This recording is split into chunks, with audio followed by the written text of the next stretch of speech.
സംരക്ഷണം ലക്ഷ്യമിട്ട് കാരിസ് ഇന്ത്യയുടെ ആഭിമുഖ്യത്തിൽ വർഷം തോറും നടത്തുന്ന ഇന്ത്യാസ് മാർച്ച് ഫോർ ലൈഫിന് മുന്നോടിയായി KCBC പ്രോലൈഫ് സമിതി നടത്തുന്ന കേരള മാർച്ച് ഫോർ ലൈഫ് ജീവസംരക്ഷണ സന്ദേശയാത്ര കാസർഗോഡ് ജില്ലയിലെ കാഞ്ഞങ്ങാട് നിന്നും ജൂലൈ 2-ന് ആരംഭിക്കും.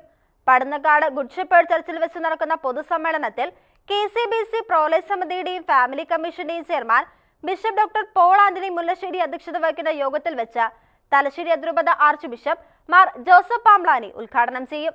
ജെയിംസ് ആഴ്ചങ്ങാടൻ, സാബു ജോസ് എന്നിവർ നേതൃത്വം നൽകുന്ന സംസ്ഥാന സമിതിയാണ് കേരള മാർച്ച് ഫോർ ലൈഫ് ജീവസംരക്ഷണ സന്ദേശയാത്രയ്ക്ക് നേതൃത്വം നൽകുന്നത്. 14 ജില്ലകളിലെ 32 രൂപതകളിലൂടെ സഞ്ചരിക്കുന്ന ജീവസംരക്ഷണ സന്ദേശയാത്ര 300ഓളം കേന്ദ്രങ്ങളിൽ പ്രോലൈഫ് യോഗങ്ങൾ സംഘടിപ്പിക്കും. കൂടാതെ ജീവനെതിരെയുള്ള നിയമങ്ങൾ റദ്ദാക്കണമെന്നാവശ്യപ്പെട്ടുകൊണ്ടുള്ള മാർച്ച് ഫോർ ലൈഫും തിരഞ്ഞെടുക്കപ്പെട്ട കേന്ദ്രങ്ങളിൽ നടത്തപ്പെടും. ഓഗസ്റ്റ് 10-ന് ജീവസംരക്ഷണ സന്ദേശയാത്ര തൃശൂരിൽ സമാപിക്കും. കണ്ണൂർ രൂപത അധ്യക്ഷൻ ബിഷപ്പ് ഡോക്ടർ അലക്സ് വടക്കന്തല ചടങ്ങിൽ അനുഗ്രഹ പ്രഭാഷണം നടത്തും. KPCC പ്രോലൈഫ് സമിതിയുടെ director father Cletus Varghese Kathirparambil, Thalassery അതിരൂപത വികാരി general monsignor father Mathew Elanthuruthippadavil, KCBC prolife സമിതി president Johnson Chooraparambil, general secretary James Azhchangadan, ആനിമേറ്റർമാരായ Sabu Jose, George F Xavier, sister Mary George, Thalassery അതിരൂപത prolife director father Joby Kovattu എന്നിവർ സംസാരിക്കും. ജോയ്സ് മുക്കടം അവതരിപ്പിക്കുന്ന പ്രോലൈഫ് മാജിക് ഷോയും ഉണ്ടായിരിക്കും. 32 രൂപതകളിൽ കർദിനാളുമാർ, മെത്രാപ്പൊലിത്തമാർ, മെത്രാൻമാർ,